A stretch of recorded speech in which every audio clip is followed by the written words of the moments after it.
এই পৃথিবীতে সবার বড় কে জানেন? বাবা মা। বাবা মার থেকে বড় কেউ হতে পারে না। আত্মীয় স্বজন, বন্ধু বান্ধব আজ ভাবছেন যে এরাই তো আমার চারপাশে আছে, আমি তো বিন্দাস আছি, এরা আমাকে সাপোর্ট করবে, এরা আমার পাশে থাকবে। একদমই নয় বন্ধু। যখন পকেটে টাকা থাকবে না তখনই বুঝতে পারবেন যে কে বা কারা আসলে আপনার শুভাকাঙ্ক্ষী।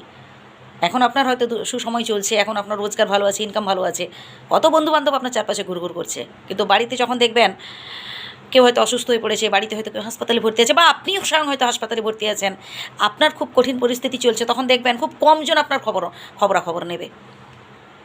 আপনি যখন খেতে পাবেন না, কেউ আপনাকে দুমুঠো অন্ন এসে দিয়ে যাবে না। হ্যাঁ, হয়তো দেবে একবার দুবার, তারপর দেখবেন সব যে যার মুখ ফিরিয়ে নেবে। অতএব কেন ভাবছেন যে আমার এই কাজটায় খুবই ছোটোখাটো কাজ, এটাই স্যালারি কম, এই কাজটাই আপনি মন দিয়ে করুন, দেখবেন পরবর্তীকালে আপনি অনেক বড় হতে পারবেন, এর থেকেও ভালো কাজ পাবেন। এই কাজটা মন দিয়ে করুন, হাতের কাছে যে কাজটা রয়েছে সেটাই করুন না। কোনো কাজই ছোটো নয় বন্ধু, আপনি ফুটিয়ে তুলতে পারবেন সেই কাজটাকে, আপনি অনেক বড় করে তুলতে পারবেন সেই কাজটাকে, আপনি অনেক গুরুত্বপূর্ণ করে তুলতে পারবেন।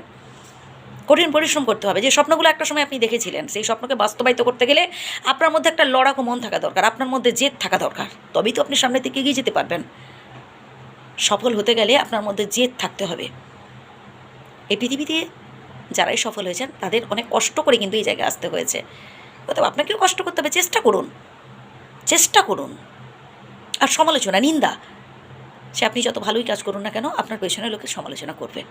কেন আপনি ওদের কথায় পাত্তা দিতে যাবেন? কেন আপনি ওদের কথা গুরুত্ব দেবেন? গুরুত্ব দিন না নিজেকে, নিজের চিন্তাভাবনাকে গুরুত্ব দিন, যে আপনি কতটা কী করতে পারছেন অপরের জন্য, এটা নিয়ে ভাবুন। লোকে কে কী বললো কী আসে যায়। হ্যাঁ, তবে একটা জিনিস মনে রাখবেন, যে আপনি যে কাজটা করছেন সেটা কোনো অন্যায় না তো। আপনি যে কাজটা করছেন বা যে চিন্তাভাবনা করছেন তাতে অপরের ক্ষতি হচ্ছে না তো, ব্যাস। সৎ পথে থাকুন, সৎ কাজ করুন, তাতে আপনারই জয় হবে। আর এই সমালোচনা, নিন্দা একটা সময় দেখবেন বন্ধ হয়ে যাবে।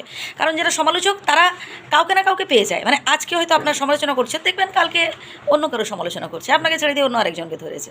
বাদ দেন, ওদের কেন পাত্তা দিতে যাচ্ছেন, ওদের কেন গুরুত্ব দিতে যাচ্ছেন? আসলে ওদের খেয়ে দিয়ে কোনো কাজ থাকে না, তাই সমালোচনা করে। মানুষ তো নিজেকে ব্যস্ত রাখার চেষ্টা করে, কিছু না কিছু করে।